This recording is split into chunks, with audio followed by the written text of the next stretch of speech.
Bonjour, alors ici nous allons démonter, je fais ce petit tuto pour vous montrer comment démonter les 3 étriers sur le CJ650 et tant qu'on y est, on va faire du graissage.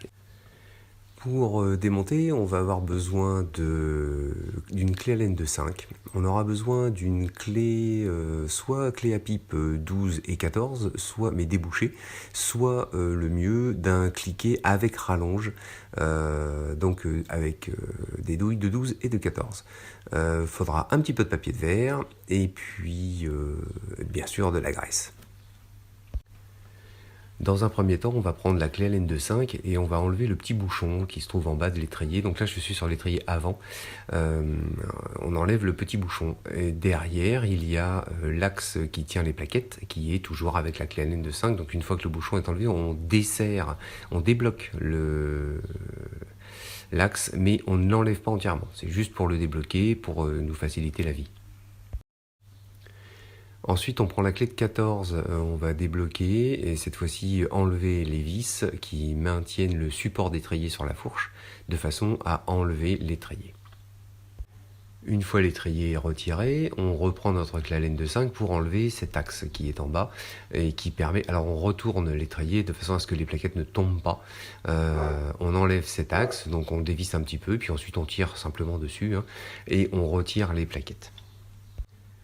Une fois les plaquettes retirées, ça nous libère une partie mobile, donc on va enlever puisque c'est là qu'il y a les coulisseaux qu'il faudra graisser. On remplit les trous de graisse, les joints, les petits soufflets on va dire, de façon à ce que les coulisseaux aillent bien dedans. On met aussi un petit peu de graisse en bout de coulisseau, de façon à ce que ça aille bien partout, que ça se répartisse correctement.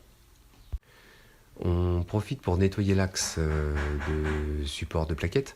Alors ne surtout pas le graisser bien sûr, puisque sinon avec la chaleur que prend au freinage, la graisse va fondre, va se mettre sur le disque et dans le sens de rotation, forcément ça en mettra plein les plaquettes, donc ça freinera plus rien. Donc on utilise un petit papier de verre fin pour nettoyer l'axe simplement. Une fois que c'est fait, on remet la partie mobile en place, bien dans les joints, et on appuie bien fort pour que le soufflet vienne se prendre dans la gorge, de façon à ce que ce soit bien étanche et qu'il soit bien fixé au support. À ce moment, on remet les plaquettes en place. Il faut appuyer légèrement en bas pour pouvoir enfoncer l'axe, ce qui est normal. Ça les maintient en place et on remet la vis. Alors attention à pas trop serrer et surtout le bouchon. Lorsqu'on en remet le bouchon, il faut vraiment juste le bloquer, mais ça ne sert à rien de le serrer. Sinon, bonne chance pour la prochaine fois. Donc ici, ça va être l'étrier du panier. Donc pour lui, il faut commencer par mettre soit une clé à pipe débouchée, soit avec la rallonge, avec la douille de 12, de façon à débloquer les 2 vis de maintien. Mais juste les débloquer, il ne faut pas les enlever entièrement.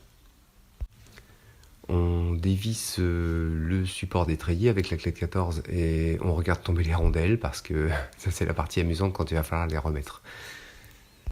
Une fois enlevé, on finit de dévisser nos coulisseaux, ce qui aura pour effet de libérer la partie mobile avec les plaquettes. On retire les coulisseaux seulement en tirant dessus. On a une partie plate sur le colisseau qui permet de voir le sens de montage. Donc on graisse les coulisseaux comme on applique exactement le même principe que pour l'étrier de la roue avant. Et ensuite on fait la procédure inverse pour remonter. Pour la roue arrière, on ne peut pas passer au travers de la roue pour aller dévisser les coulisseaux à cause de la couronne et du cache-chaîne. Donc il faut prendre la clé à œil de façon à passer côté droit. Une fois les 2 coulisseaux débloqués, on peut prendre la clé de 14 de façon à débloquer le support d'étrier, de façon à le retirer. Avant de retirer l'étrier de la roue, on met bien les mains dessous de façon à éviter que la partie mobile ne tombe, ce qui aurait pour effet d'éjecter les plaquettes qui ne tiennent qu'avec 2 agrafes. Comme pour l'étrier du panier, l'étrier de la roue arrière a aussi des côtés plats sur les coulisseaux pour repérer le sens de montage.